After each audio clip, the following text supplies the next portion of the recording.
ଦୋକାନ ଯାଇ ଯାଇ ଚିଡ଼ା ଲାଗିଲାଣି।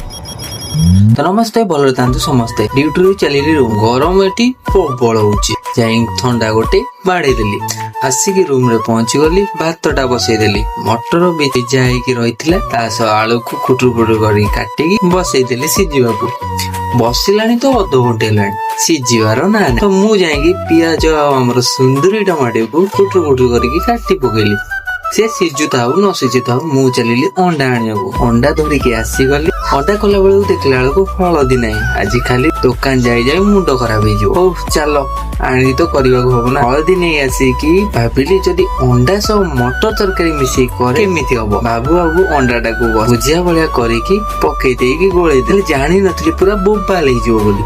ଆଉ ଯେତିକି ବାକି ଅଣ୍ଡା ରହିଲା ତାକୁ ଭୁଜିଆ କରିଦେଲି। ଯାଇକି ଗାଧେଇ ପଡିଲି। ଆସିକି ବସିଗଲି, ଗୋଳେଇ ଗାଳିକି ଖାଇଦେଲି। ଯାଇକି ମୁହଁ ହାତ ଧୋଇଦେଲି, ଶୋଇପଡିଲି। କାଲି ହଉଛି ସଣ୍ଡେ, କାଲି ମୋର ଡ୍ୟୁଟି ନାହିଁ।